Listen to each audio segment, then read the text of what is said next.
Hola, buenas tardes. Bueno, pues queremos ya iniciar este evento que hemos citado hoy para hablar de Colombia, un país que en este momento está en elecciones legislativas que ya pasaron y ahora las presidenciales que marcan pues un hito y un momento importante en un país en el que está llevando una negociación para lograr unos acuerdos y conseguir pues ese anhelo de los colombianos de vivir en paz después de más de 50 años de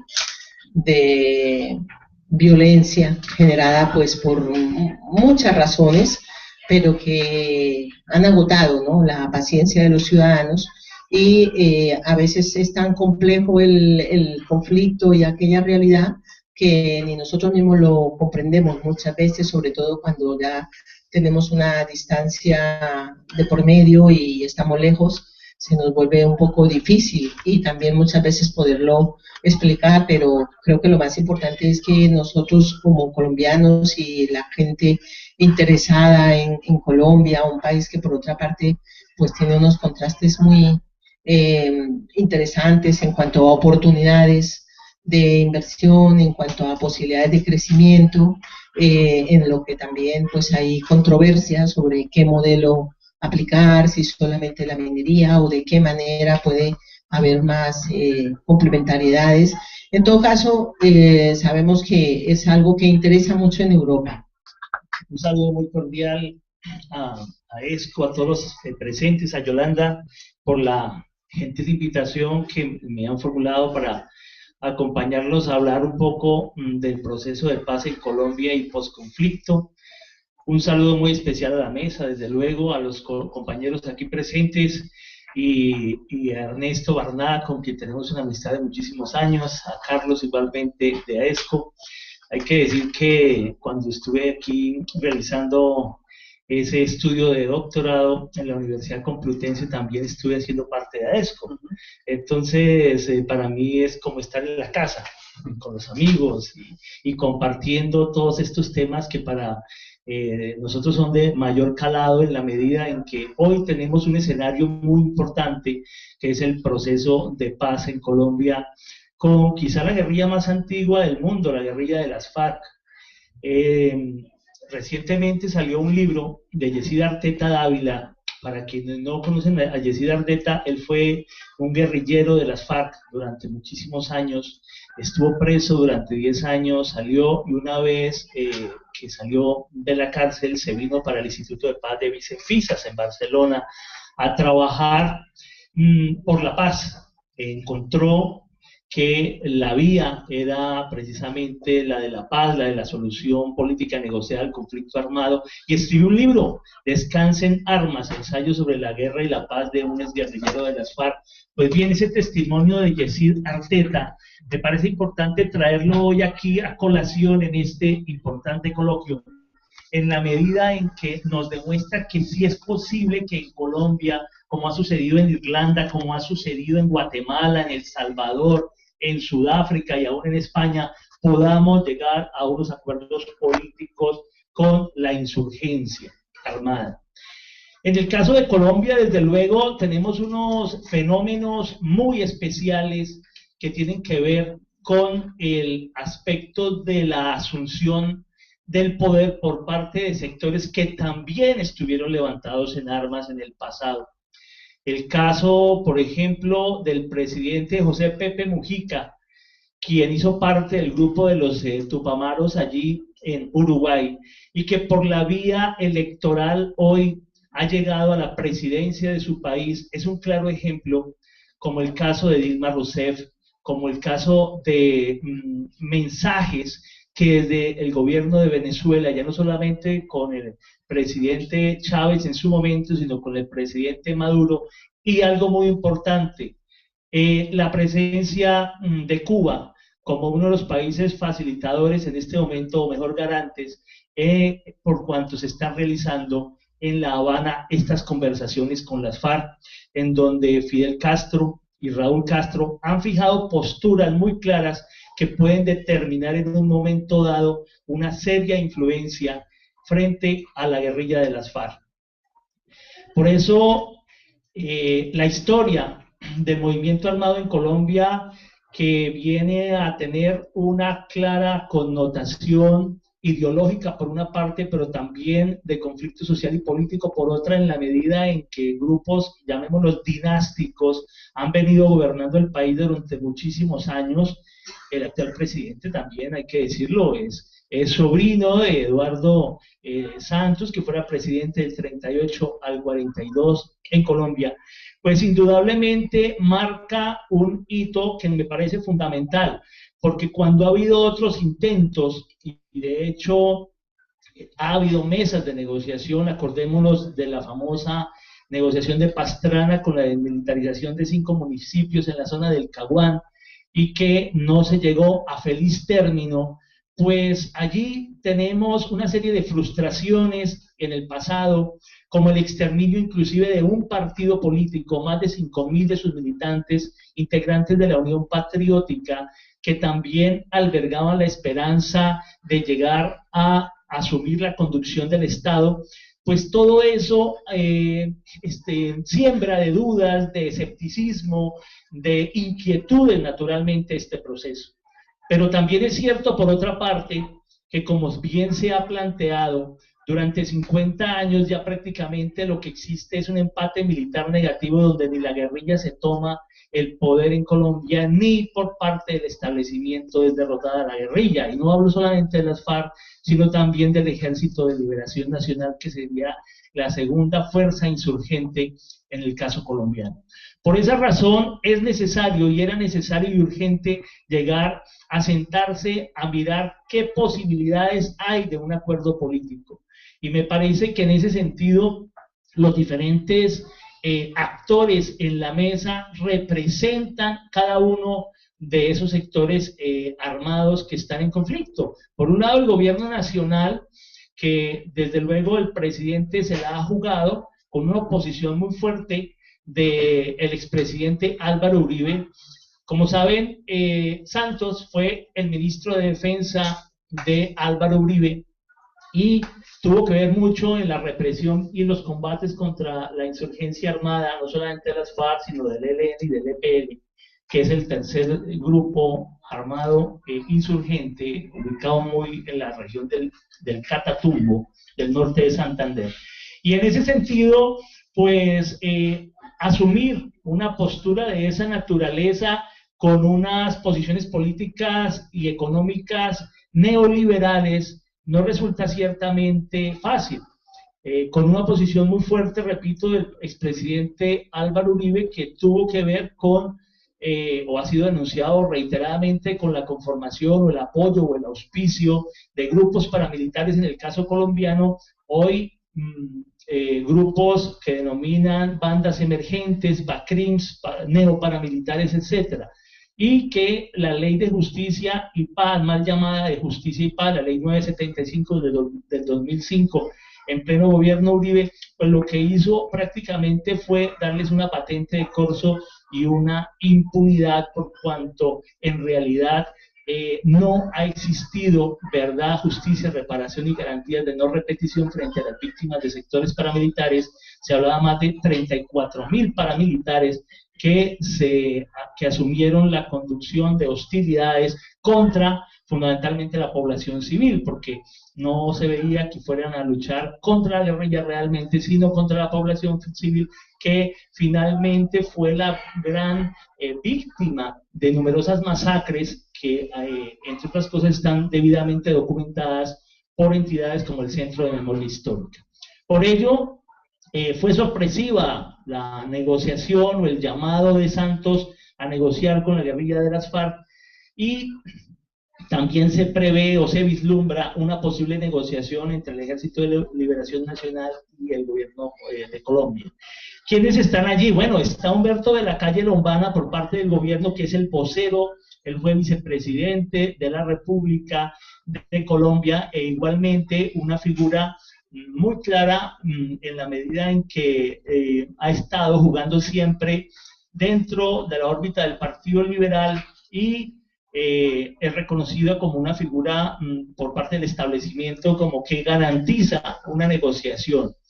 Igualmente, los militares. Hay que decir que el general en retiro Mora Rangel, Jorge Mora Rangel, eh, representaba la tendencia, llamémosla, más fuerte, algunos le llaman la tendencia de los halcones en el ejército colombiano, y por lo tanto, para esos sectores que son bastante reacios, refractarios a un proceso de paz, representa un punto de garantía por cuanto él va a estar informando de las negociaciones y de los avances al interior de la mesa. Igualmente, el comandante, excomandante de la Policía Nacional, el general Naranjo, que jugaba también con mucha fuerza para el caso de la vicepresidencia, hacer fórmula vicepresidencial. Como sabéis, tenemos elecciones dentro de 20 días en Colombia. Y bueno, pues él era una carta muy fuerte junto con Vargas Lleras, que finalmente quedó Vargas Lleras de fórmula vicepresidencial, con el actual mandatario, con Juan Manuel Santos, y él está allí también en la mesa, igualmente los industriales y representantes que ha querido designar el gobierno nacional como amigos, digamos, de ese proceso. Allí, obviamente, hubiera sido muy interesante también plantear la presencia de víctimas directas, pero el gobierno ha dejado ese espacio a través de otros escenarios, como los encuentros que desarrolla la Organización de Naciones Unidas, la ONU, en compañía de la Universidad Nacional de Colombia, para efectos de que la población, la sociedad civil, las víctimas, vayan allí y presenten una serie de propuestas que son llevadas a la mesa de La Habana y sean estudiadas por los mismos integrantes de esta mesa. Por parte de las FARC, obviamente, están los principales representantes de la guerrilla y había dudas o había inquietudes sobre si la totalidad de los frentes armados de la insurgencia respetarían estos acuerdos y acompañarían los mismos. Pues bien, esas dudas han quedado perfectamente resueltas con la presencia de Fabián Ramírez y con la presencia de el secretariado en general, que me parece que en ese sentido su comandante máximo, Timochenko, pues ha señalado que, y las declaraciones de Iván Ramírez en la mesa, han señalado que existe un compromiso monolítico para avanzar en este proceso de paz. Pienso que ha habido numerosos aspectos que han tratado de conspirar contra el proceso. Uno, de sectores, digamos, adversos al proceso de paz, muy amigos del expresidente Uribe, y que por poco se daña el proceso cuando las coordenadas para salir del país de Pablo Catatumbo pues fueron develadas y existiendo voluntad política del gobierno para que él tuviera asiento allí en la mesa de La Habana, pues indudablemente podría haberse presentado un fenómeno de perturbación muy serio, lo cual indicó que indudablemente el expresidente Uribe tiene amigos en el sector del Ejército Nacional que son a su vez enemigos del proceso de paz. A mí me parece que la gran consulta que se ha hecho al interior de la población colombiana sobre si queremos avanzar en este proceso genera ciertamente unos respaldos importantes en lo que tiene que ver con la fatiga, con el cansancio de 50 años, de medio siglo de conflicto armado y con el deseo de que esos recursos que se están perdiendo, esas políticas de desarrollo del posconflicto en las cuales hemos pensado muchísimo, pues puedan construirse conjuntamente con todos y con todas en la medida en que se supere ese conflicto armado.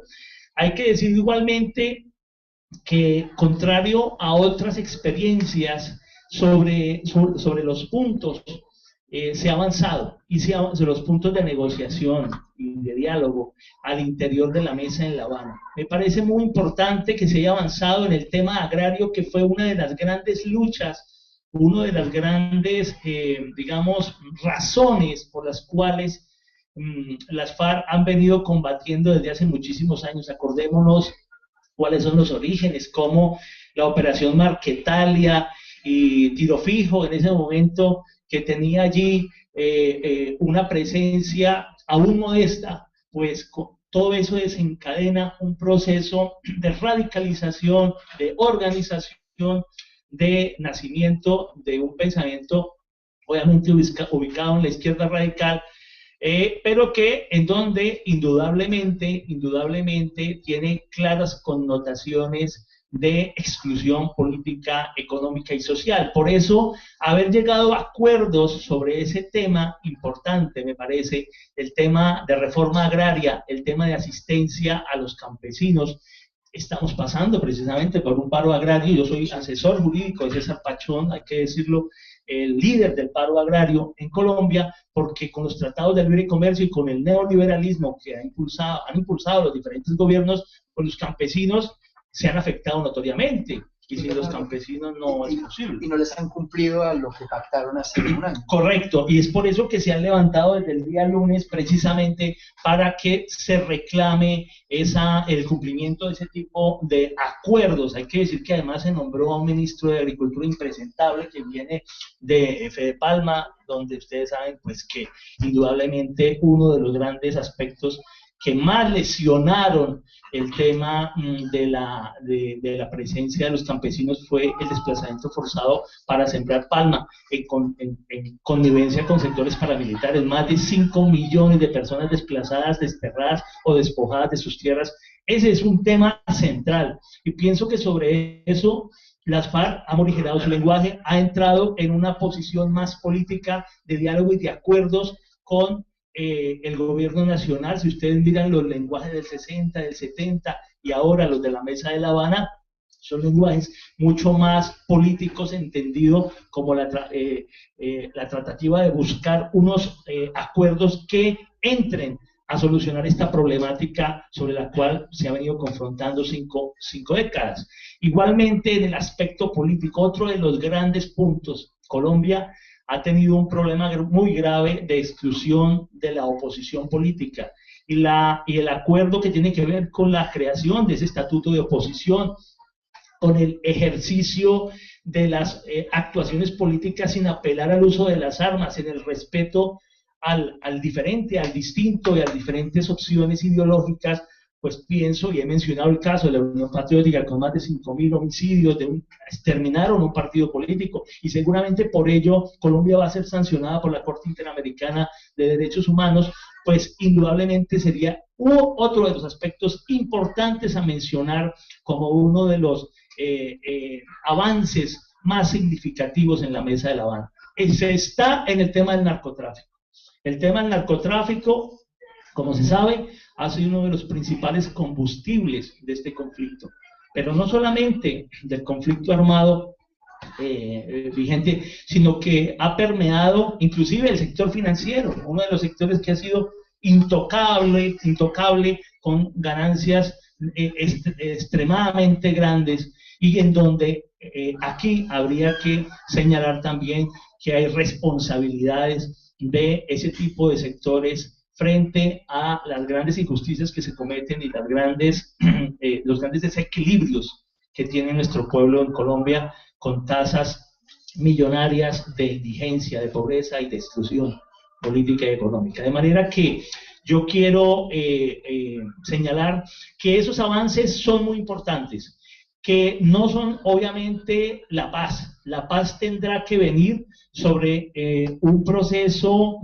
de posconflicto, de construcción de derechos humanos y de aplicación realmente de unas políticas muy incluyentes que afecten, por ejemplo, el sector bancario, que está ganando más de 12 billones de pesos al año, nunca pierde, pero que habrá necesidad de intervenirlo, y pienso que este proceso, salvo el Procurador General de la Nación, que es pues, también muy amigo de Álvaro Uribe, y el sector de Álvaro Uribe, que es un sector de ultraderecha política y que lamentablemente tiene una posición, y creo que sacaron como 19 senadores en las últimas elecciones, eso indica el gran poder que tiene todavía, pues el resto de los sectores políticos, digo, y de la población civil, se nota una gran fuerza, presencia, respaldando este proceso.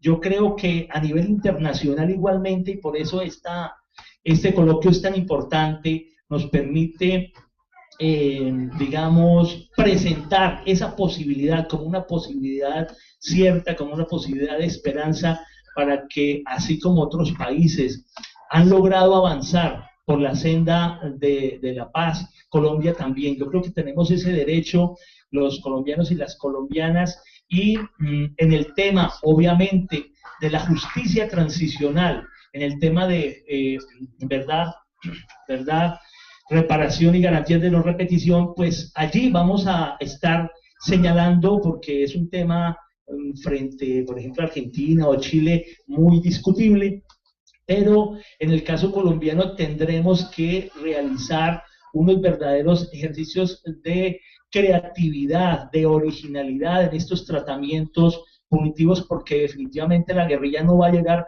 a pactar para rendirse y entregar las armas sin nada a cambio. El presidente Santos ha manifestado cuando vino aquí en enero, yo estaba aquí en Madrid, que a él le gustaría que en lugar de que Timochenko, Iván Márquez y el resto del secretariado estén combatiendo en las montañas, estén sentados en el Congreso de la República. Eso me pareció interesantísimo que lo ha dicho el presidente. Sí, obviamente eso generó unas reflexiones terribles de la ultraderecha colombiana, pero yo creo que sí, que es importante que se reconozca que en la praxis política es mejor. Y bueno, hemos visto el ejemplo del Sinn Féin, ¿no? Y ahí están cogobernando y están bien, y se ha logrado un procedimiento de importantes avances en Irlanda. Tenemos el caso de Sudáfrica, y hay que revisar las historias de Guatemala y de El Salvador, por cuanto ahí hubo problemas en los posconflictos, y garantizar, obviamente, el tema de las políticas públicas incluyentes en el caso del posconflicto, pero eso tendrá que pasar, obviamente, también por mecanismos refrendatarios, por mecanismos de consulta. La FARC ha propuesto Asamblea Nacional Constituyente, el gobierno no quiere la asamblea, sino un referendo. Es un tema de discusión, pero a mí me parece que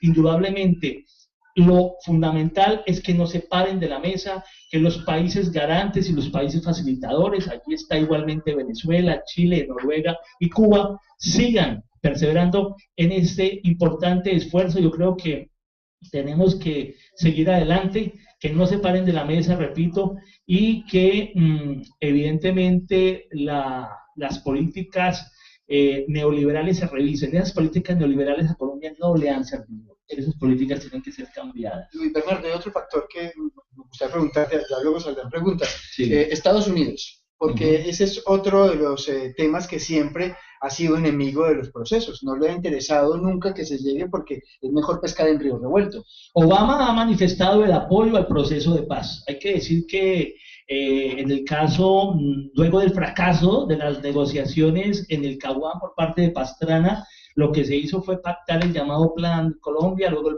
Plan Patriota, y numerosas actividades que pues dejan mucho que desear frente a la no injerencia de Estados Unidos en los asuntos internos de Colombia, pero con la aquiescencia obviamente de los gobiernos de turno.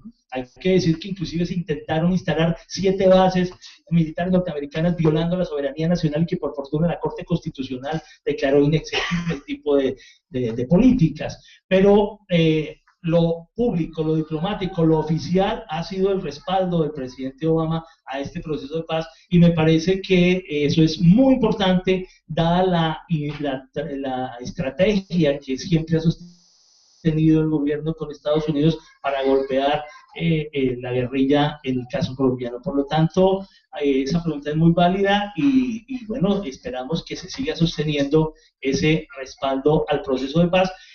Además, porque es muy importante en el tema del posconflicto que se garantice que estas personas que van a ser, los guerrilleros que van a reinsertarse, que van a hacer vida política, pues no vayan a ser víctimas de exterminio como en el caso de la Unión Patriótica. Bueno, yo dejaría ahí para que el compañero también intervenga. Muchas gracias.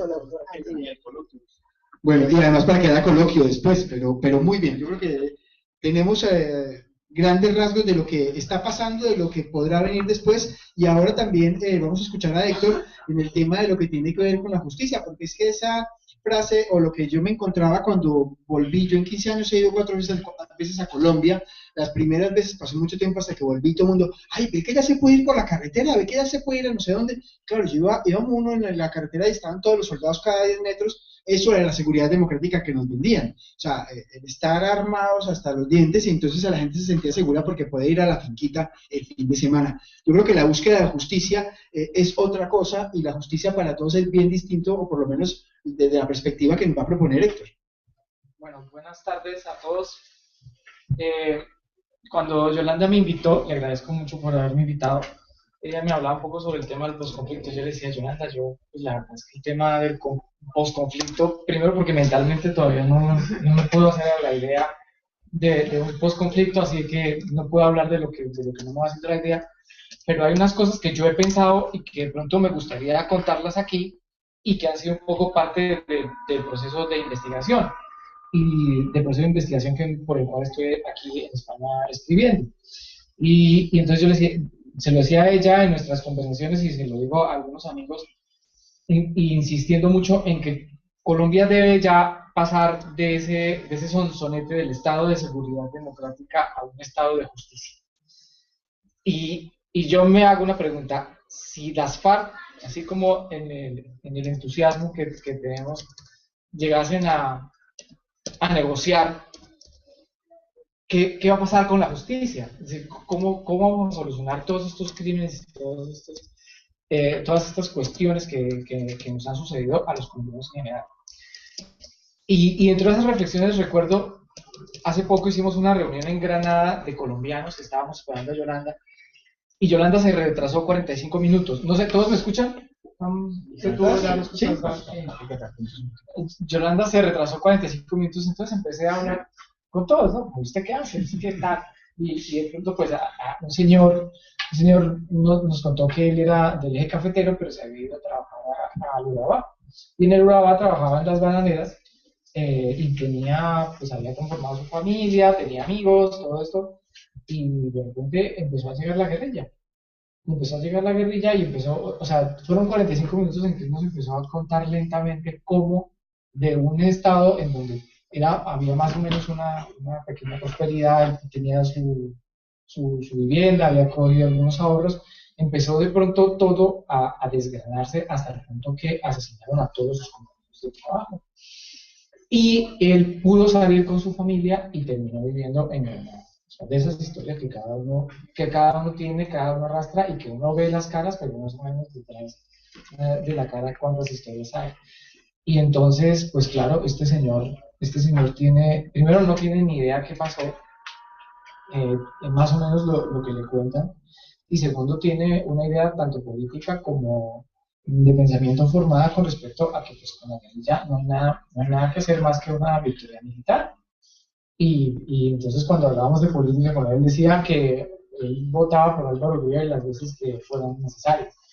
Y cuando ya hubo un punto en el que yo le dije, bueno, pero tiene que haber un momento en el que nos reconciliemos. Y él se quedó callado, se le hizo uno en la garganta y me dijo, no puedo. Y pues a mí la verdad eso me tocó mucho, porque pues todos podemos pensar un poco desde la teoría cómo pueden ser, pero es que detrás de cada víctima, detrás de cada situación hay un mundo muy, muy, muy grande. Y además es que hemos metido demasiado dentro de este saco, y poderlo sacar y poderlo desatar es absolutamente difícil.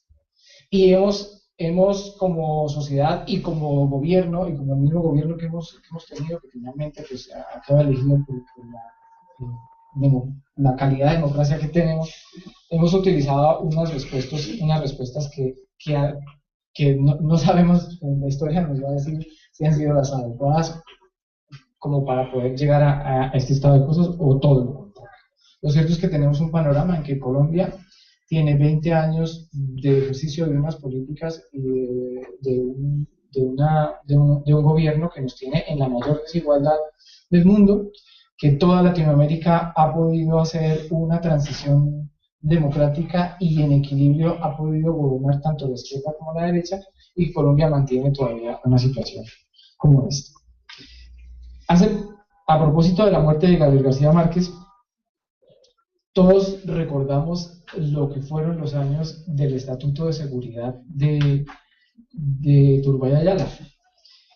Y prácticamente pues esa ha sido como el continuar ese Estatuto de Seguridad donde se reprimió a la protesta estudiantil, donde empezaba a surgir un poco el escenario de la izquierda.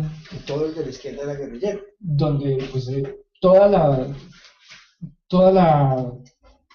los estudiantes en general, la comunidad universitaria, la Universidad de Tunja, por ejemplo, donde era mi padre egresado, tuvimos una persecución muy fuerte, simplemente por el hecho que ya.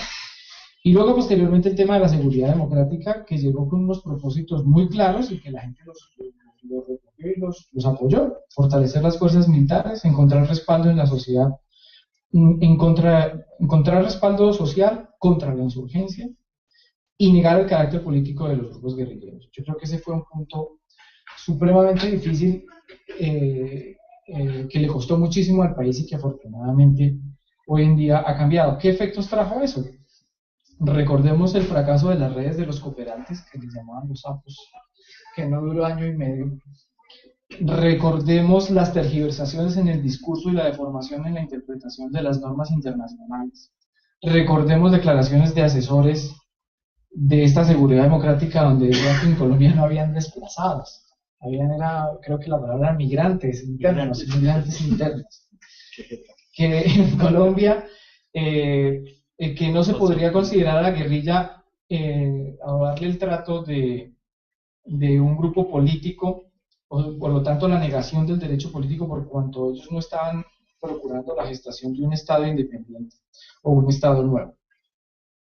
Y así hubo una negación del terrorismo con todo un discurso internacional detrás que lo apoyaba. Este tema de considerar a un grupo terrorista a considerarlo, usted tiene razones para hacer subversivo, es un punto muy interesante si vamos a hablar de términos de justicia. Las detenciones ilegales, más de 5.500 en menos de 2 años. 5.500 detenciones ilegales no las ha hecho ningún país, ni siquiera en las más grandes represiones. La historia del DAS, yo creo que nos acordamos todos por las noticias, la historia del DAS. Tenemos una persona en Panamá protegida, algunas personas judicializadas, intento por desaparecer el delito político, afortunadamente un intento que en el Congreso de la República se cayó en último momento. Y este tema de la seguridad democrática tuvo una fortaleza muy grande en lo militar, pero muy débil en lo jurídico. Tanto que se quiso deformar los juicios por los crímenes cometidos por la guerrilla, se quisieron deformar de manera que la justicia se convertía prácticamente en una lucha contra el enemigo y no en una garantía de derechos para la sociedad. Y en eso uno añora la manera como, por ejemplo, este país en el que vivimos ha gestionado sus conflictos. Porque, por ejemplo, España ha sabido manejar los conflictos del terrorismo y los ha sabido manejar con democracia, y uno escucha a sus líderes decir: es que aquí hemos utilizado la democracia para enfrentar el terrorismo. Y esa democracia involucra al sistema judicial. Aquí se ha logrado judicializar. Y hubo un momento de la historia de España en que se quisieron saltar los pistones de la democracia por medio del GAL. Y afortunadamente la historia tomó otro rumbo, y hoy en día el sistema judicial de España ha demostrado que puede lucharse contra una determinada situación por medio de los conductos democráticos que existen. Entonces, toda esta serie de cosas que pasan en ese estado de seguridad democrática hacen que sea mucho más difícil controlar todo lo que nos sucede, porque sucede que no solamente es el delito político o los asuntos políticos los que hacen parte de nuestras desgracias. Aparte de eso es el Estado mismo, y aparte de eso es la delincuencia común. La delincuencia común es prácticamente el mayor problema en términos de que nos toca a cada ciudadano. He participado en un trabajo de investigación sobre necesidades jurídicas, y resulta que por cada 10 millones de personas en Colombia, a 1,5 millones lo han robado. Le han robado de diferentes maneras, además. Aquí roba el concejal, el presidente de la asociación de municipios, el gobernador. Mira, uno abre la página de la fiscalía y delitos de hurto.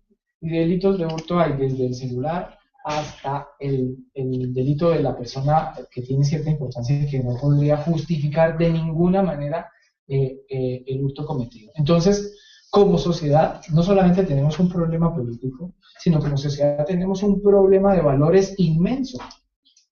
Un problema de valores que nos compromete a todos, y que además esto hace que el sistema de justicia tenga unas tareas y unos retos muy importantes. Así las cosas, el problema de la guerrilla es uno más. El problema de las FARC es uno más. Es un grupo. ¿Cuántas personas hay hoy en día? ¿Cuántas personas son? No sé, esto pudo haber subido 20.000, y hoy en día hablan de 6.000 guerrilleros. Solamente guerrilla de las FARC, sin contar la guerrilla del ELN. Y el problema del narcotráfico. Claro, seducidos absolutamente por el dinero fácil, y que en realidad no es tan fácil. Somos una sociedad que hemos perdido los valores, y que hemos generado una degradación muy grande sobre nosotros mismos, y eso nos tiene que tocar. Afortunadamente, las instituciones aún no se encuentran a la altura de ese tipo de situaciones. Así pues, tenemos víctimas de todas las clases, y la comunidad internacional, tenemos un límite en la comunidad internacional. Si la guerrilla de las FARC y el gobierno, e incluso si los ciudadanos colombianos tomáramos una decisión política de perdonarles a todos sus crímenes, tenemos suscritos en este momento unos tratados internacionales que nos dicen: no, señores, ustedes no los pueden perdonar tan fácilmente. Y en este momento, en la Corte Interamericana, estamos viendo un caso de Sudamérica, que es de Uruguay, de Paraguay, en donde hubo unas elecciones para perdonar el delito para perdonar los delitos cometidos en una dictadura, y la Corte Interamericana está diciendo: por más elecciones que hubiesen habido, porque todo el pueblo hubiese votado perdonando los crímenes, ustedes tienen que juzgar, porque internacionalmente hay una conciencia que se ha despertado, y que es lo que en Colombia se ha traducido como verdad, justicia y reparación. Estos son términos internacionales, límites internacionales, en donde cualquier crimen no se puede perdonar tan a las buenas. Es más, el anterior proceso que se realizó de justicia y paz con los paramilitares, en donde solamente se dieron 8 años de prisión, es probable que ese proceso sea demandado internacionalmente, y que digan: ustedes no le han dado la suficiente punibilidad a esos crímenes, y es necesario que ustedes reparen verdaderamente a las víctimas. ¿Qué es reparar una víctima? ¿Verdad?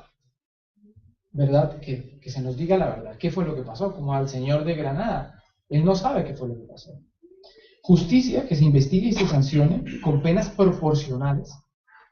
Y reparación, que se indemnice, se restituya, se rehabilite y se den las garantías de no repetición, que es las que hemos hablado aquí.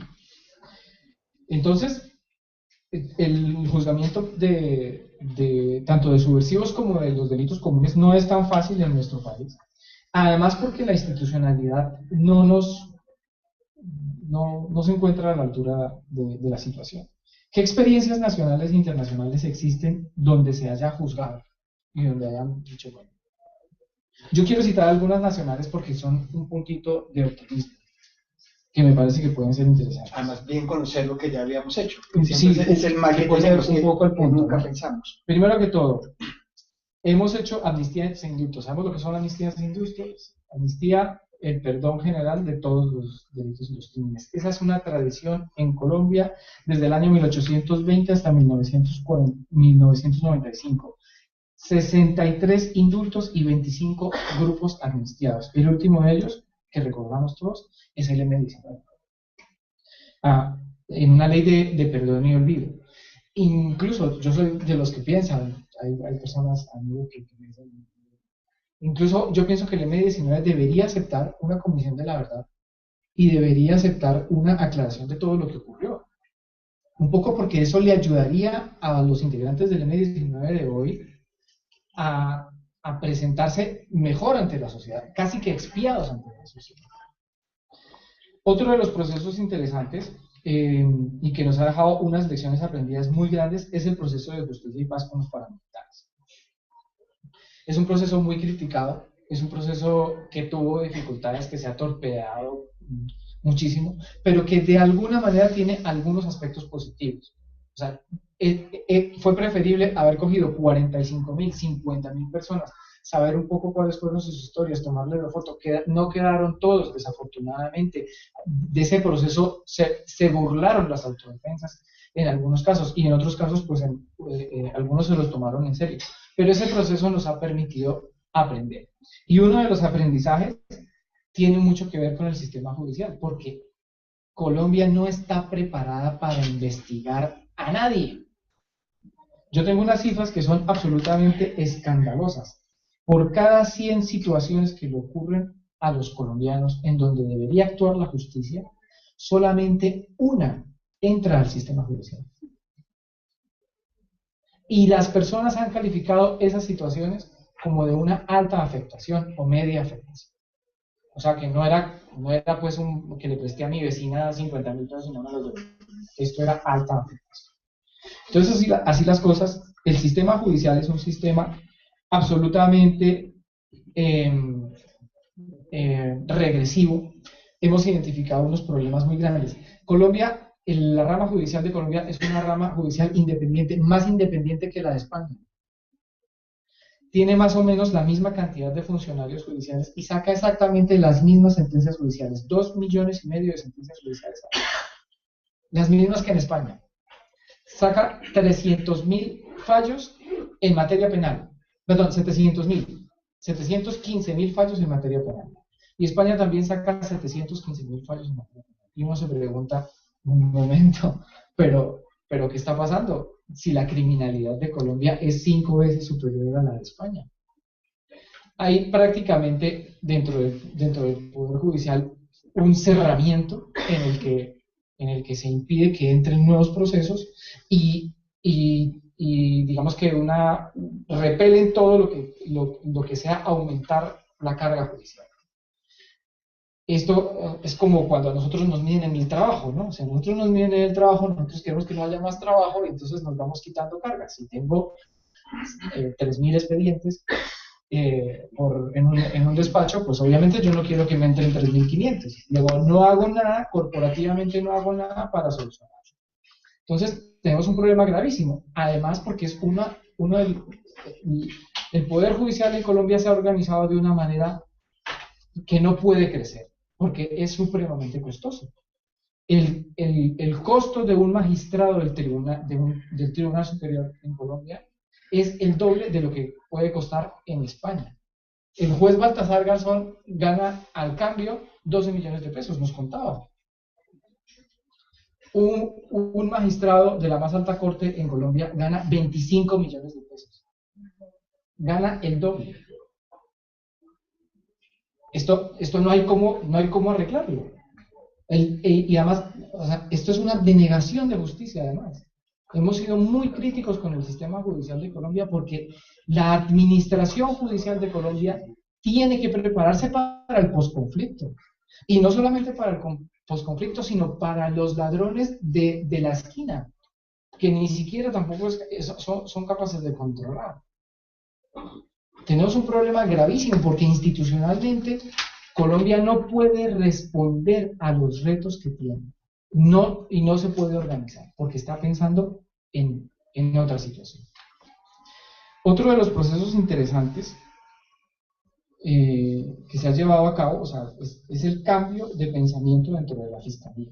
La Fiscalía ahora ha creado una unidad de análisis y contexto en donde empieza a pensar la investigación criminal de una manera diferente, y eso me parece que va a ser muy positivo porque va a atacar el primer punto relacionado con las víctimas, que es la verdad.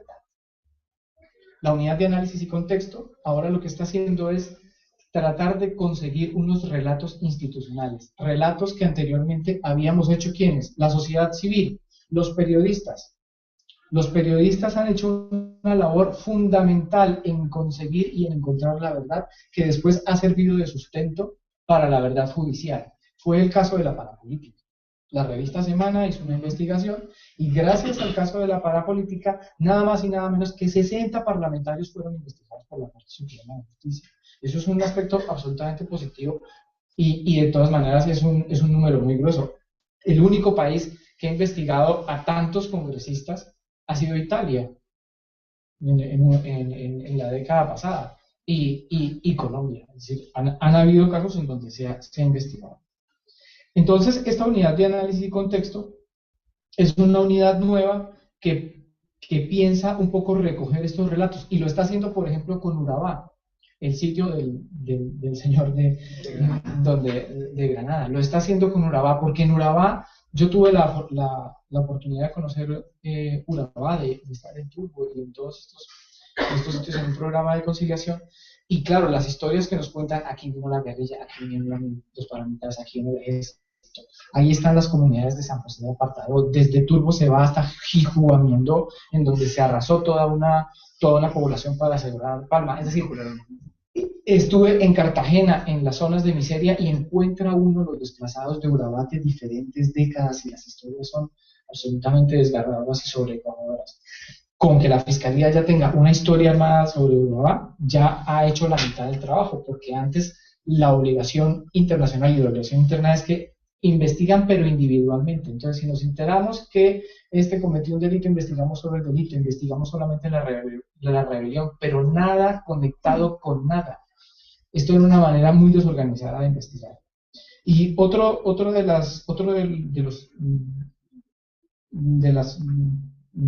las experiencias ha sido la investigación realizada por la Comisión de la Verdad del Palacio de Justicia. Duró 4 años.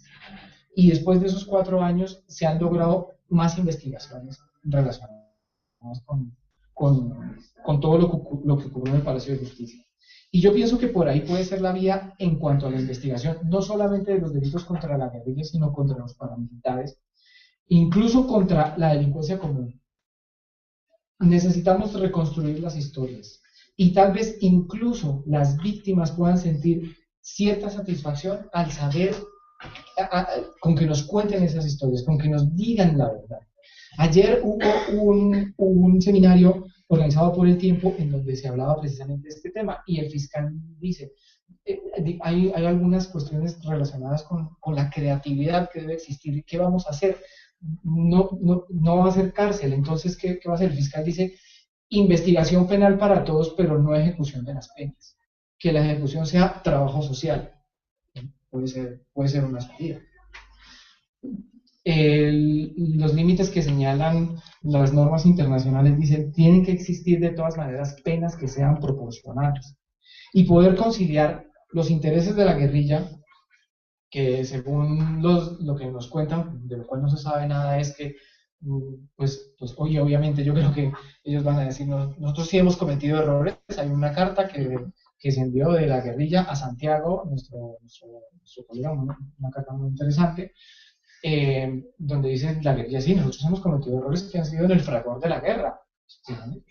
Esos errores, pues alguna sanción deben de tener. Y además hay un paso muy interesante, y es que la guerrilla ya ha aceptado, ya lo ha dicho públicamente, que también es partidaria de las comisiones de la verdad. Y yo quiero un poco cerrar ya con el tiempo que me queda, pues diciendo que parte de esa forma de sanar un poco los problemas que tenemos, y parte de meternos al túnel y poder salir del post-conflicto, o salir al post-conflicto, poder pronunciar esta palabra con un poco más de ahínco, es precisamente contarnos la verdad. y parte de esa verdad va a ser un poco el inicio de muchos comienzos. Y para finalizar, quiero finalizar con las palabras del poeta Juan Gelman, que murió en el 2008 y que fue premio Cervantes en el 2007, y yo tuve la oportunidad de ver esa ceremonia por televisión y me emocionó muchísimo. Y quiero compartir y leer un poco las palabras del discurso, que es un discurso que emociona muchísimo y que solamente hay una parte. Juan Gelman fue un poeta argentino que vivió las consecuencias de la dictadura de Videla, fue asesinado su hijo. Y en la dictadura de Videla hubo perdón y olvido. Y antes de perdón y olvido, dice Juan Gelman: hoy celebro nuevamente a una España empeñada en rescatar su memoria histórica, único camino para construir una conciencia cívica sólida que abra las puertas al futuro. Ya no vivimos en la Grecia del siglo V a.C., en que los ciudadanos eran obligados a olvidar por decreto. Esa clase de olvido es imposible, bien lo sabemos en nuestro cono sur. Para San Agustín, la memoria es un santuario vasto, sin límite, en el que se llama a los recuerdos que a uno se le antojan. Pero hay recuerdos que no necesitan ser llamados y siempre están ahí, y muestran su rostro sin descanso. Es el rostro de los seres amados que las dictaduras militares desaparecieron. Pesan en el interior de cada familia, de cada amigo, de cada compañero de trabajo. Alimentan preguntas incesantes. ¿Cómo murieron? ¿Quiénes los mataron? ¿Por qué? ¿Dónde están sus restos para recuperarlos y darles un lugar de homenaje y de memoria? ¿Dónde está la verdad? Su verdad. La nuestra es la verdad del sufrimiento, la de los asesinos, la cobardía del silencio. Así prolongan la impunidad de sus crímenes y la convierten en impunidad 2 veces. Enterrar a nuestros muertos es una ley no escrita, dice Antígona. Una ley fija siempre, inmutable, que no es una ley de hoy, sino una ley eterna que nadie sabe cuándo comenzó a regir. ¿Iba yo a pisotear esas leyes vulnerables impuestas por los dioses ante la antojadiza voluntad de un hombre, fuera el que fuera? Exclama. Así habla de y con los familiares de los desaparecidos bajo las dictaduras militares que devastaron nuestros países. Y los hombres no han logrado aún lo que Medea pedía, curar el infortunio con el canto.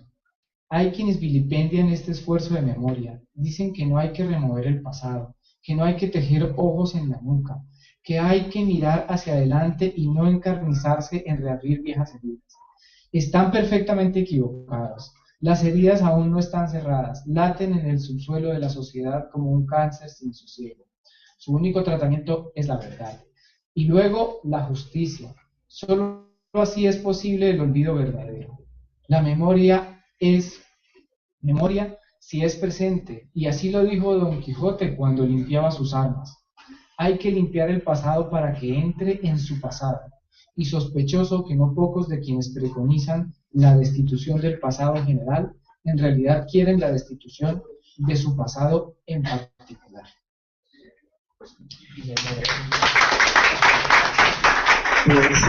Muchas gracias por su ponencia, por estas últimas palabras a Héctor Vargas. Ya hemos escuchado antes también a Luis Bernardo Díaz y ahora los queremos también escuchar a ustedes con las preguntas, con las aportaciones que puedan tener y con la conversación que podamos mantener un ratito más sobre este tema del postconflicto, dicho con más ahínco, y de la esperanza por lo menos que todos tenemos de que salga adelante el proceso, pero que sea no a costa de unos o de otros, sino que sea en beneficio de todos. Y pues no sé si alguien quiere empezar una ronda de preguntas. Podemos hacer unas cuantas preguntas seguidas y empezar a responder o hacer la conversación. Yo creo que sí. No sé si alguien quiere intervenir de una vez. Yo voy a hacer una primera para calentar y dar ánimos a los demás. Me interesa mucho el tema de esa diferencia de opiniones entre constituyente o referéndum. ¿Por qué esa diferencia? El gobierno no quiere la constituyente, la guerrilla la defiende, la constituyente sería hacer una nueva constitución, es refundar casi el país desde todas las bases, y el referéndum es distinto. ¿Cuál es esa diferencia y por qué? Acordémonos que con la convocatoria de la Asamblea Nacional Constituyente que sucedió en 1991, la constituyente que creó la actual constitución política, ya con más de 20 reformas, desgraciadamente, pues ocurrió un fenómeno lamentable y fue el bombardeo del gobierno de César Gaviria Trujillo sobre Casa Verde, ¿no?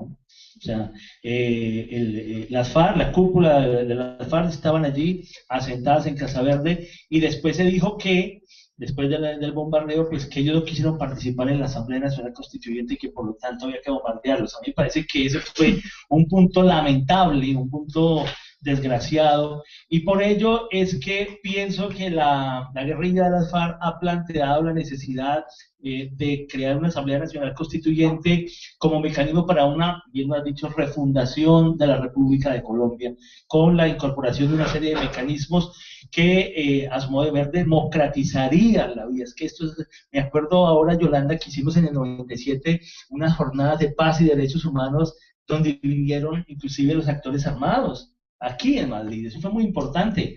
La sociedad civil, yo recuerdo muy especialmente porque quedaron las memorias, y esos temas que se hablaron entonces perviven hoy, subsisten hoy esos problemas. Entonces, la pregunta es si realmente estamos dispuestos a 10 años más para volvernos a sentar después de 2 millones de muertos más, ¿no? Esa es la pregunta. Entonces, esa constituyente tiene un riesgo muy grande, y lo vimos en las elecciones de marzo del Congreso. Y es el señor Álvaro Uribe, que es un caudillo de ultraderecha, que mueve mucha gente y que tiene 20 senadores, ¿no? Entonces la pregunta es, si las FARC se sienten tan fuertes para ir a una Asamblea Nacional Constituyente donde eventualmente sectores democráticos de la sociedad colombiana puedan hacer una constitución política que supere el lastre del neoliberalismo y que incorpore a la población, que supere la miseria absoluta de millones de personas, etcétera, y que intervenga la economía de fondo, y que respete a la oposición cuando llegan. No puede ser posible que al alcalde Gustavo Petro lo estén sacando por tratar de estatizar un servicio con los recicladores, 15.000 recicladores pobres, el sistema de aseo en Bogotá. Eso no puede ser por el señor Procurador General de la Nación. Entonces a mí me parece que es una apuesta un poco alta, en el sentido de que no podríamos tener un punto de arranque serio, pero no sabemos a dónde nos lleve, ¿no? ¿Qué tal Uribe con mayorías en la constituyente? Bueno, apaguen la luz y vamos. En cambio, los mecanismos refrendatarios son mecanismos más, digámoslo, asegurados. Recordemos que Santos es jugador de póker, ¿no? Y él pone la baraja y él dice, por aquí me voy porque tengo mayorías en el Congreso. Él ha sacado mayorías en el Parlamento colombiano, tiene mayoría sobre Uribe, y la coalición de la Unidad Nacional, no siempre con procedimientos non santos, los ñoños, pero bueno, y la mermelada, etcétera, etcétera, que es muy cuestionable, pero desde luego él apuesta a ganar sobre la base de que unos mecanismos refrendatarios pasarían por el Congreso de la República, donde tiene mayorías, y aseguraría las reformas políticas fruto de los acuerdos de La Habana. No sé quién quiere ahora intervenir. Por aquí vamos a otro. Por aquí tenemos uno. Vale. Bueno. El cable no llega muy bien. Mi nombre es Armando Chavarro. Tengo una pregunta tanto para el señor Luis Bernardo y Héctor. Entonces la formulo. La responde. Vale, de acuerdo. Para Luis Bernardo, cuando se llevó a cabo el Tratado de Paz, en la época del expresidente Carlos Andrés Pastrana y el difunto Manuel Marulanda Vélez, la FARC era mucho más fuerte, tenían mucho más frentes. Ahora en estos momentos la FARC es lo contrario, está más debilitado. Menos frentes, menos hombres. Y si el gobierno, mi pregunta es, si el gobierno sabe, el Estado sabe dónde están, quiénes son, cómo se están financiando, lo decía hace un momento ahora con el narcotráfico y todas estas cosas, entonces, ¿por qué el gobierno no ha hecho nada? ¿No lo quiere hacer? está privado de alguna, es sujeto a alguna privacidad, no lo quiere, y hay incidencias también de Estados Unidos. Vale, pues. Mire, el gobierno sí ha hecho mucho, es decir, mató al comandante de las FARC, mató al comandante Alfonso Cano. Eso es como asesinar al ministro de Defensa de Colombia, del gobierno colombiano. Alfonso Cano, el comandante de las FARC, o sea, se murió muerto Marulanda, ¿no? Pasó Alfonso Cano a comandar, y en un combate mató al comandante. Mató al hombre 2, Raúl Reyes, en un problema internacional que se generó por un bombardeo en el Ecuador. Rafael Correa, pues, puso obviamente el grito en el cielo, porque eso no se puede hacer, ir a bombardear España, Francia, porque había una etarra. No, eso no se puede hacer. Tiene que hacerse de consuno, con política de inteligencia y acuerdos.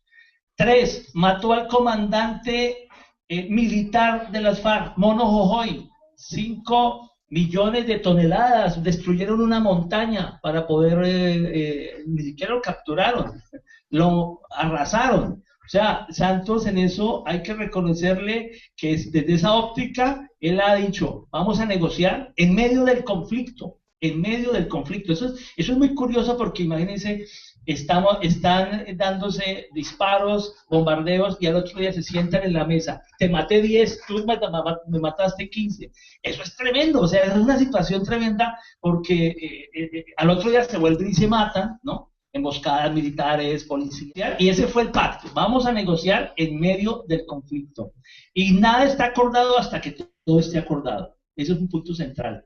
El tema no es fácil, es un proceso sui generis, muy complejo, pero pienso que los golpes dados por parte del gobierno, con el apoyo, hay que decirlo, de Estados Unidos, porque esos mecanismos de interceptación telefónicos son muy avanzados, y las diferentes estrategias militares desde el Pentágono dirigidas a detectar dónde está la guerrilla y hacer bombardeos nocturnos con visores, detectores de calor humano, por ejemplo, eso ha dado un golpe muy fuerte. Y evidentemente las FARC lo han sentido, y por ello ese es uno de los fenómenos que hace que se necesite llegar a un acuerdo político.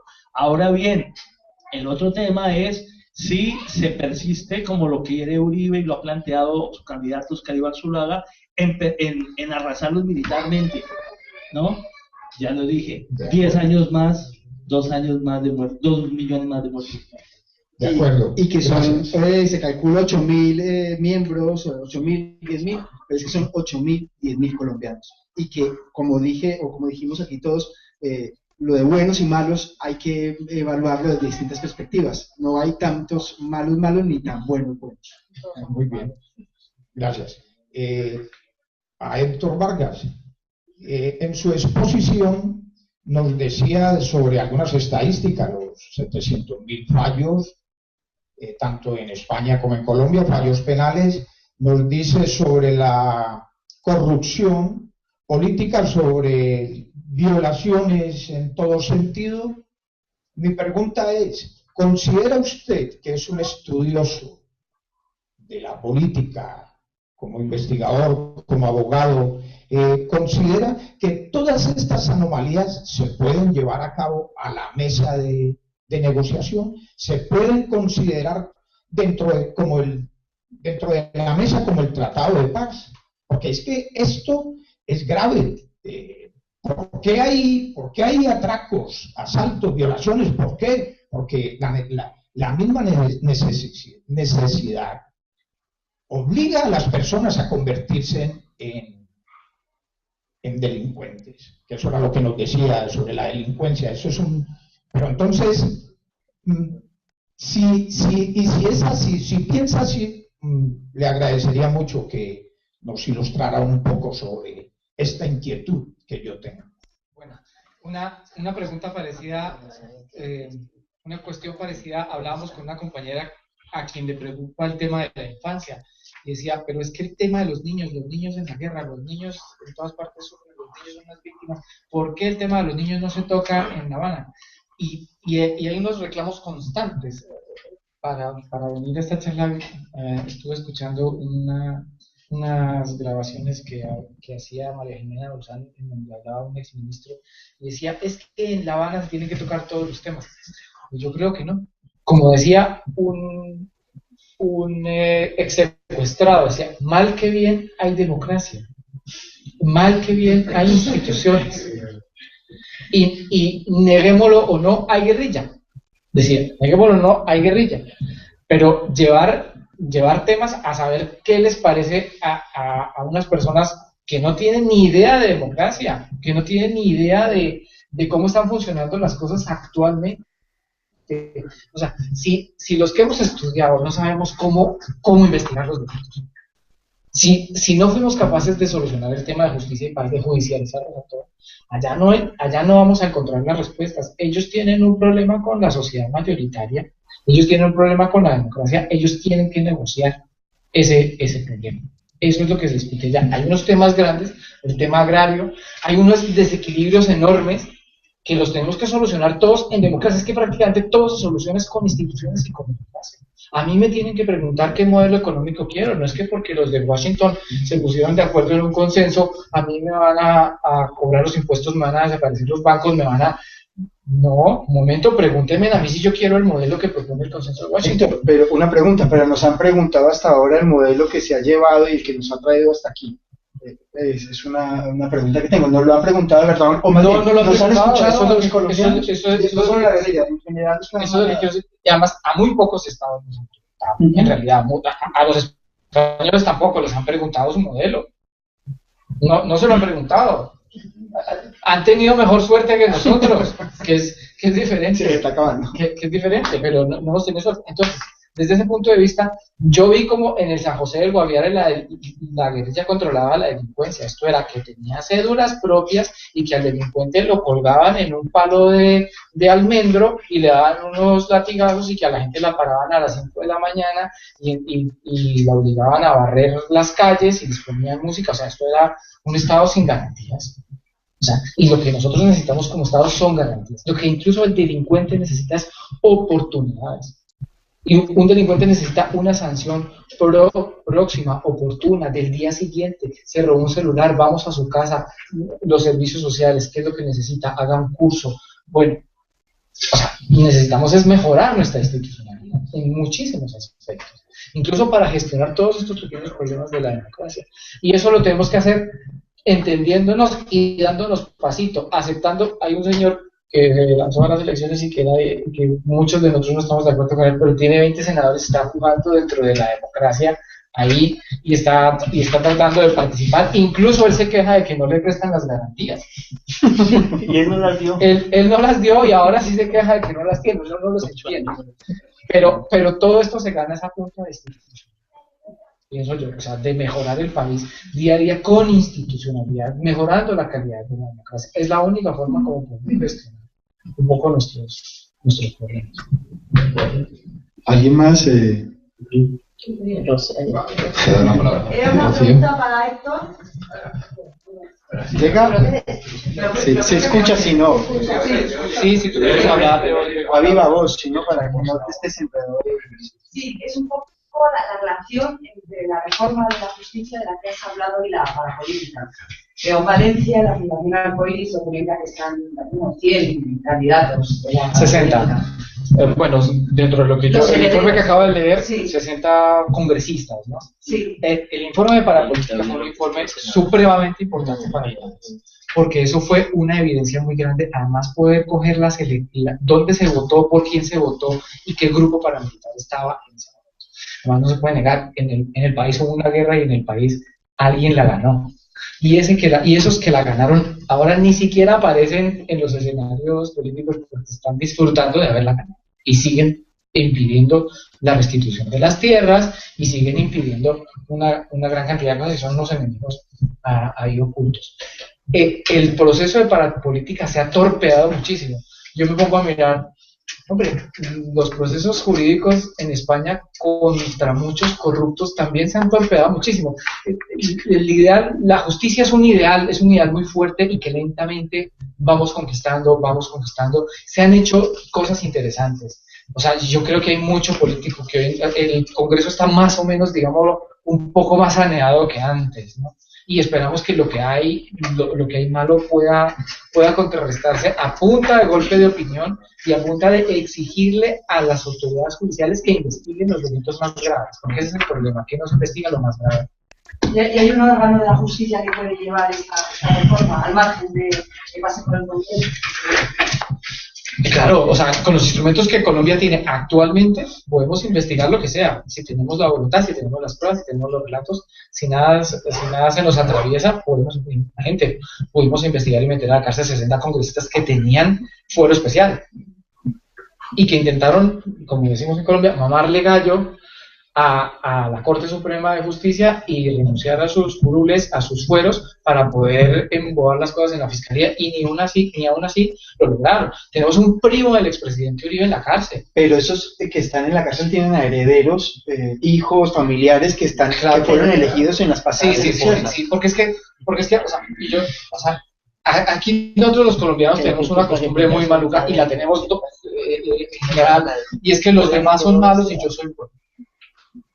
Y resulta que no, o sea, la delincuencia en Colombia es altísima, o sea, somos un país de ladrones. Es endémico, o sea, tenemos 1.200.000 personas a las que les han robado, o sea, es que esto es, o sea, la degradación es muy grande, o sea, y fácilmente un funcionario público mete las manos en donde no debe, hace mal su trabajo, o sea, tenemos que ponernos las pilas nosotros a sacar el país adelante en todo.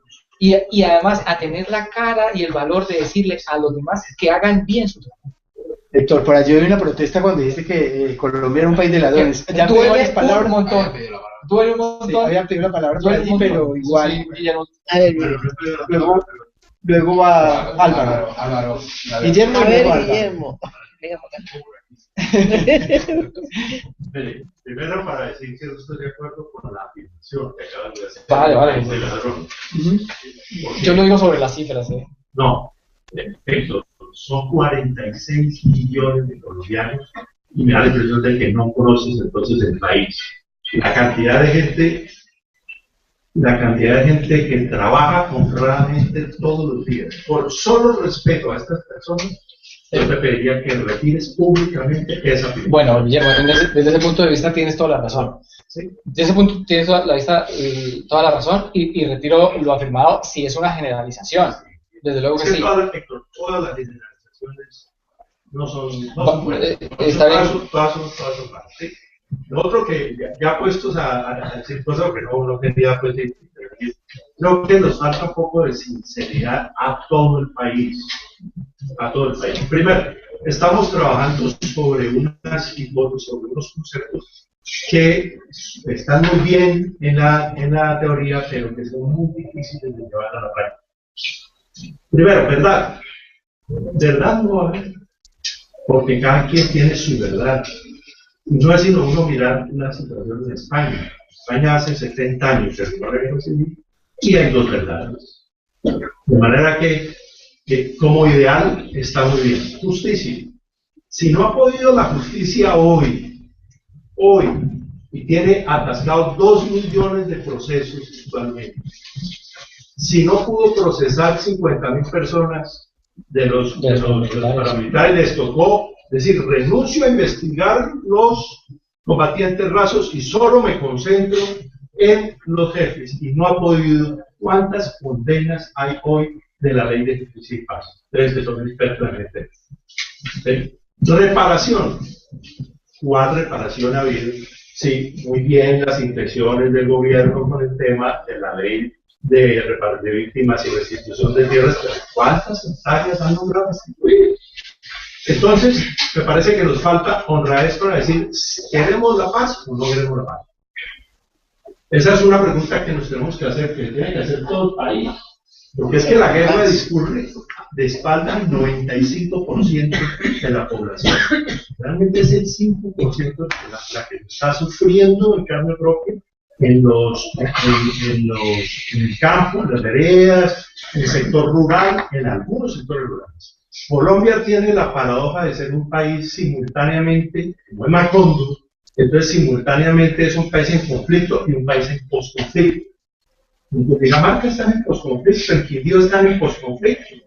Hay otras regiones del país que están en transición hacia al posconflicto, y hay otras que todavía están en conflicto. Está en conflicto el norte de Santander, está en conflicto Cauca, está en conflicto Nariño, está en conflicto el sur del Tolima, pero esa es la paradoja.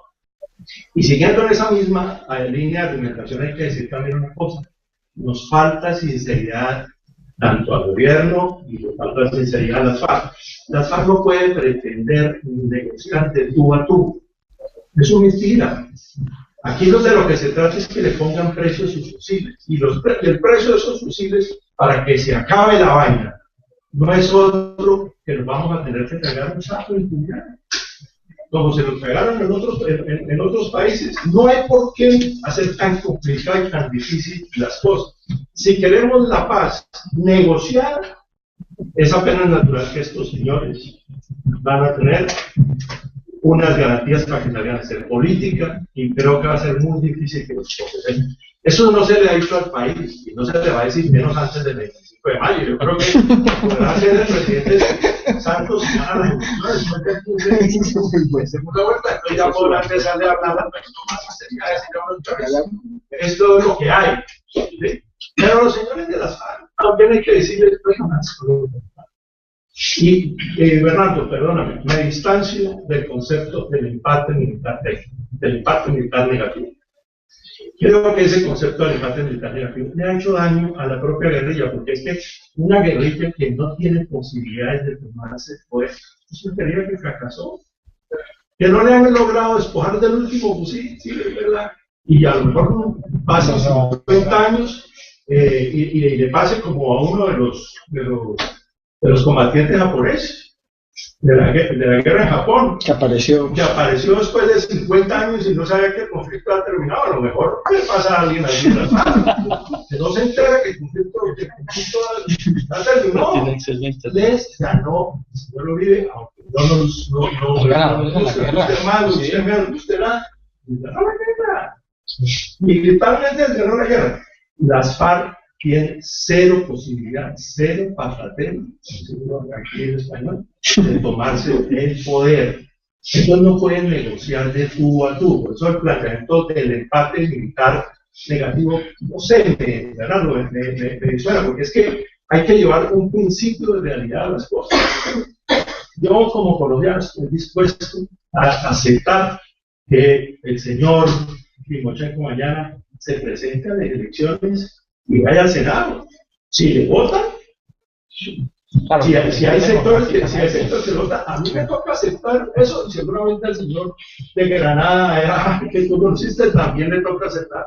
Pero por el otro lado, que no sueñe la guerrilla lograr en una mesa de negociaciones lo que no pudo lograr en una guerra. No es de tú a tú, no representan el 50% del pueblo colombiano. La batalla política también la han perdido. Entonces, hablemos con sinceridad, no nos enredemos en el cuento. Eso es, la FARC tiene que ponerle precio a sus fusiles. Estoy de acuerdo contigo, Héctor, en que en esa mesa no tiene por qué estar todo el mundo, ni coger el proceso de paz para volverle un arbolito de Navidad y colgarle regalo. Entonces no puede haber paz mientras que los niños sigan aguantando, no puede haber paz mientras en la vereda estando ahí. ¿Cómo? Si lo único que queremos es que acabe el plomo, no más. Y ahí en adelante, si los señores de la FARC tienen un proyecto de país que vender, ganen las elecciones.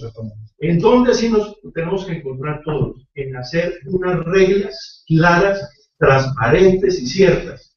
Alguien decía que la democracia son reglas claras para resultados inciertos.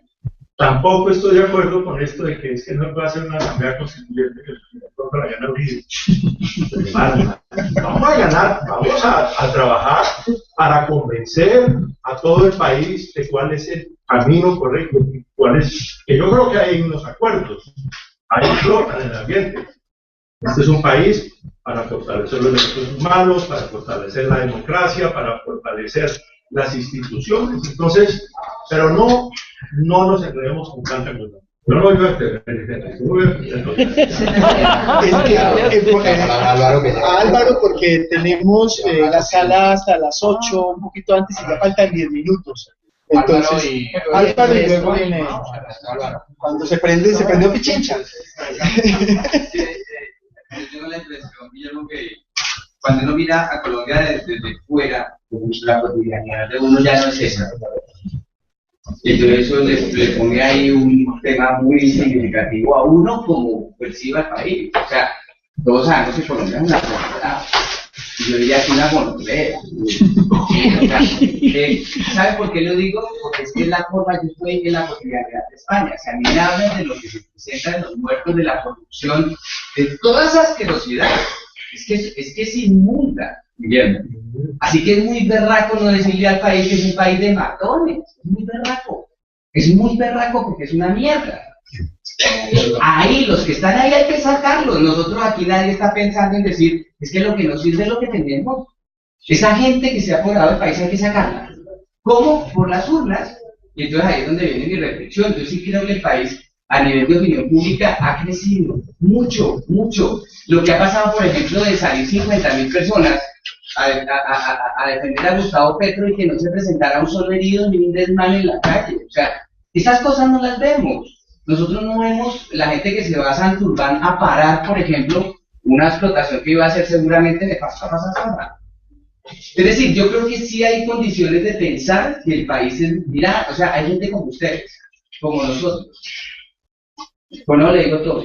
Es que con eso le digo todo. O sea, aquí está concentrada una cantidad de opinión de que la gente dice yo pienso así y le parece fenomenal. Es decir, miren el ejercicio político que estamos haciendo. Si es que ahora se aproximan unas vacaciones y aquí estamos, a mí me parece eso muy interesante, pero muy interesante. Y eso es lo que yo creo que ahí es donde tiene que llegar, ahí es donde tiene que concluir, en eso de decir, vea, vamos a hacer las cosas, pero las vamos a hacer ahora. Porque si eso no es así, quiere decir que nosotros, porque la pregunta es esa, o sea, tenemos un país distinto porque viviendo la misma situación somos una opinión pública distinta y mucho más formada, es decir, tenemos un país distinto con el mismo problema. ¿Y cuál es el problema? Y si ese problema es lo que yo creo que es el problema, ese problema hay que acabarlo. ¿Y cómo? Por las urnas, con la democracia.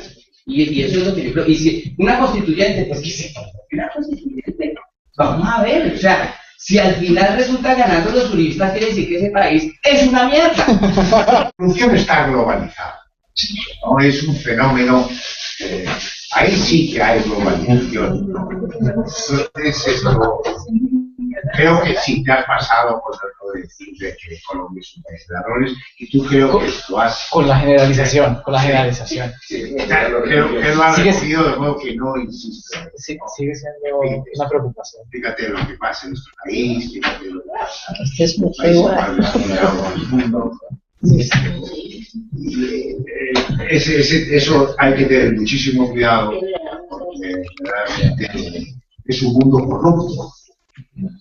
Es un mundo corrupto, un mundo muy corrupto y un mundo muy injusto, increíblemente injusto. La justicia no puede, es tan injusto que la justicia no solamente no tiene recursos, tal vez materiales y tal, me refiero ahora a España, que no Colombia, sino tiene posibilidades de abarcar todo eso porque algo falla. Y luego, sobre el tema esto del postconflicto, ojalá podáis compaginar justicia y paz, ¿no? Que de eso se trata. Porque España todavía lo ha logrado.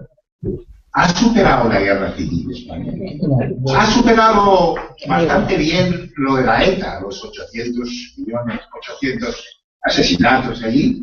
Y mira, ahí está el Bildu y están estas cosas que están ya en el Parlamento. Eso es positivo. Eso es positivo. Pero la guerra civil, una de las guerras más inciviles de la historia,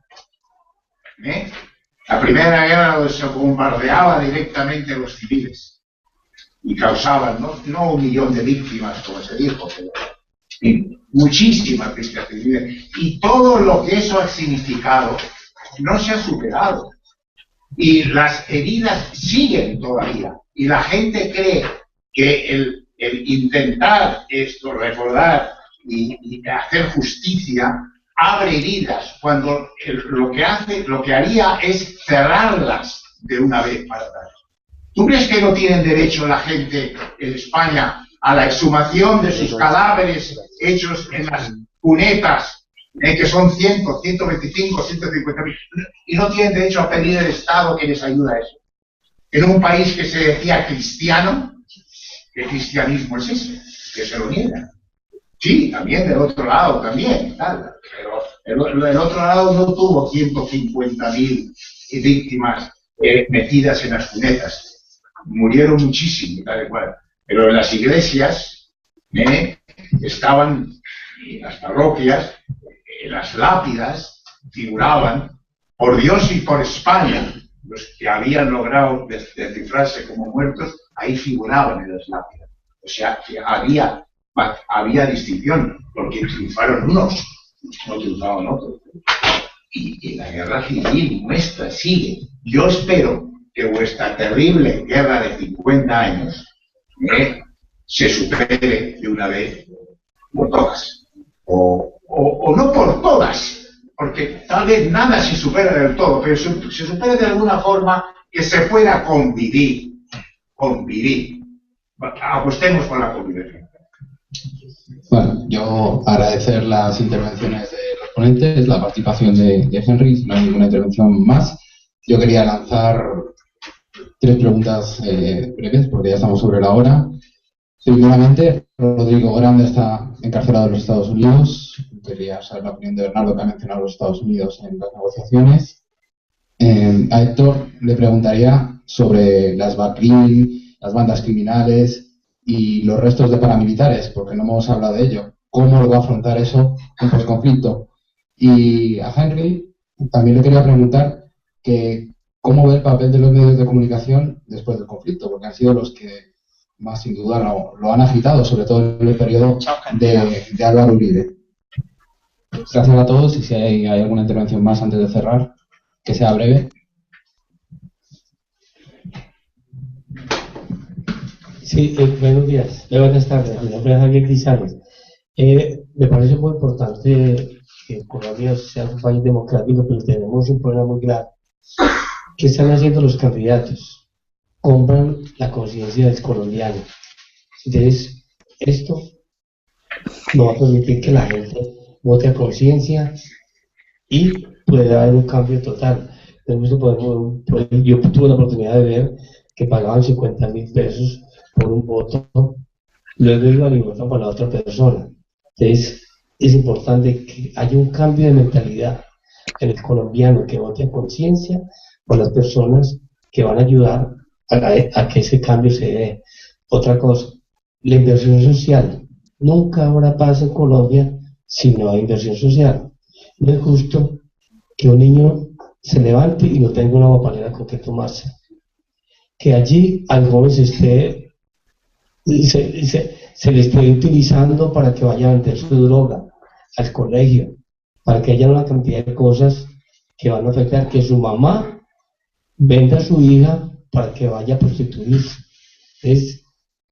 El proceso de paz es muy bonito y es fundamental, pero hay otras cosas que también tenemos que tener cuidado, que nos van a ayudar a que el país pueda salir adelante. Gracias. Muchas gracias. ¿Respondes tú? Yo quería agregar una pequeña cosa. El compañero que habló anterior a él dijo que tenemos un mundo corrupto, un mundo injusto, como que la corrupción y la injusticia tuviéramos que aceptarla, porque es una realidad. Yo creo que es verdad, es una realidad, pero que no tenemos que aceptarla, que tenemos que combatirla, que tenemos que pensar que podemos construir un mundo distinto. No estoy de acuerdo con el discurso que dice, mira, no somos ladrones porque el otro también roba, no somos tan corruptos porque el otro es más corrupto. Eso es lo que quería decir. Muchas gracias. Vamos con la respuesta sobre Granda, que hizo la pregunta José Luis y nos responde. Sí, no es Grande, es Ricardo Palmera.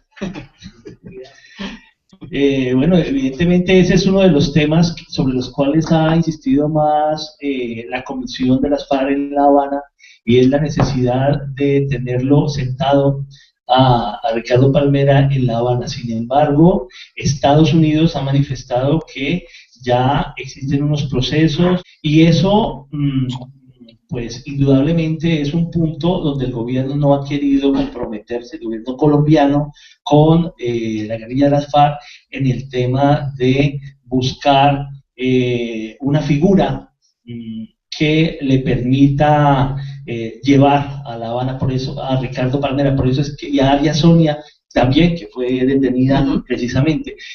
Por eso está la figura, la fotografía, ¿no? Colocan la fotografía de Ricardo tamaño natural para efectos de decir, aquí está el presente simbólicamente. Eso es un tema que desde luego las FARC insisten, pero sobre lo cual no hay acuerdo con el gobierno nacional. Y en este caso el tema del reducto Bacrim paramilitares que sigue existiendo y que además, ¿qué va a hacer cuando se desmovilice, si se llega a la desmovilización de las FARC? Ya, un poco aprovecho la pregunta para un poco cerrar el mensaje. Hay dos cosas en este tema de la criminalidad interesantes, y es que en cuanto tiene que ver con la guerrilla está el delito de opinión. Es decir, ellos querían a través de su movilización y de su subversión cambiar el orden político establecido porque les parecía injusto. Digamos que había unos fines altruistas y el delito de opinión, de ahí el delito de rebelión, porque así se les sanciona a todos. Y esa es muy diferente a cualquier otro delito cometido. Tal vez habrá algunas justificaciones en el tema de derecho penal. Pero en el tema que tiene que ver con las Bacrim, y que es lo otro que yo quiero llamar un poco la atención, es que no solamente hay criminalidad de la guerrilla por la subversión, hay una amplia gama de criminalidad en Colombia y es estructural. Hay un gran problema con los valores. Que está bien, yo admito que son globalizados y que este mundo nos ha puesto a competir a todos y que todos vamos un poco por obtener un nivel de vida y tener ciertas comodidades. Pero en el caso colombiano tenemos un problema estructural de valores. Y ese tema es muy importante, porque es que el dinero que se obtiene por el producto del narcotráfico, pues eso es muchísimo más grande que aquí hemos conocido casos de un profesor de escuela que decide venirse de mula a España. Y yo decía, pero bueno, si tenía un salario, si iba a salir jubilado de profesor. ¿Y cómo que viene de mula? O sea, hay cosas que no entiende, y ese es el punto de los valores, en donde, hombre, yo no quiero hacer generalizaciones ni mucho menos, pero ¿en qué país se conservan? No, pero no se puede negar que hay unos más que otros y que hay estándares internacionales. Es el país de mayor narcotráfico de Europa, España. Ya, sí. Es por donde pasa. Pero no va a ser nuestro referente, podemos ser mejores. El tema de transparencia internacional, comparemos con Chile o con Uruguay, que son nuestros países, con Ecuador, ¿sí? Entonces, en el tema de los valores hemos perdido. Y además nos han dado mal ejemplo. Nos han dado mal ejemplo porque nosotros tuvimos un presidente que acabó con la carrera administrativa, la del servicio público, y que puso a dedo muchos contratos. Entonces, si el ejemplo no viene de casa, si el ejemplo no viene de arriba, pues abajo todos nos vamos a comportar mal y necesitamos referentes morales en ese sentido. Cuando yo digo que todo el mundo es corrupto, naturalmente yo digo que todo el mundo es corrupto y que todo el mundo es injusto. Las estructuras y las instituciones, claro, en gran parte del mundo son injustas y corruptas. Y hace falta, pues eso, replantearse la democracia que pretende un mundo más justo y un mundo de mayor convivencia. O sea, por eso que apostemos, por decirlo de alguna forma, no por la seguridad democrática, sino por la convivencia. Tú lo has dicho. No sé si ya estamos fuera de tiempo, nos encantaría seguir hablando. La pregunta que me hiciste de responsabilidad de los medios. Los medios colombianos no han dado la talla, ni en estos últimos años, ni en la época dura en la que más violencia se ha generado, ni tampoco anteriormente. Los medios colombianos siempre han estado del lado de los poderosos, los dueños de los medios, los que tienen el capital, y hasta que existen otros medios alternativos de gente que lo hace dignamente y que vemos a través ahora de las redes sociales, de las páginas web, entre dos orillas, conocemos dos páginas web, gente que investiga de forma independiente. Es también una culpa que tenemos que hacer, además porque los medios siempre tenían el miedo a ser quitados de una u otra cosa y estaban casados con el poder. Eso en cuanto a medios. Voy a contar una historia cortita solamente, que sé que ya nos vamos. Dijo que hemos perdido los valores. Yo me crié en Medellín, 12 de octubre, un barrio popular de la comuna noroccidental. Éramos 18, 19, 20 chavales de la misma edad. Estamos vivos tres. Los demás unos se fueron a bandas de narcotráfico, otro se hizo paramilitar, otro terminó también en la guerrilla. De esos no están. Los que estamos vivos somos los que pudimos tener educación. Los que la familia, por X o por Y razón, tuvo claro que la educación era la herramienta de cambio. Desde mi perspectiva también, y con todo lo que hemos hablado, ese es el vehículo de verdad de transformación de Colombia, porque sí hay una cultura de la violencia, y además desde chiquitos se nos repetía una frase: el vivo vive del bobo, y entonces era mejor ser vivo y no ser bobo, o no dar papaya. Pues hay que empezar a cambiar eso desde pequeños, desde las bases, desde mi perspectiva, para empezar a pensar que lo que yo le robe al otro me lo estoy robando también a mí, y que si yo atento... Exactamente. El sistema educativo es lo que falla. No, el sistema educativo y educativo no solamente la escuela, o sea, educativo desde la familia, o sea, todo, el pensar que soy en cuanto tengo y no en cuanto pienso o no en cuanto valgo, es por ahí por donde van los tiros desde mi perspectiva. Muchas gracias.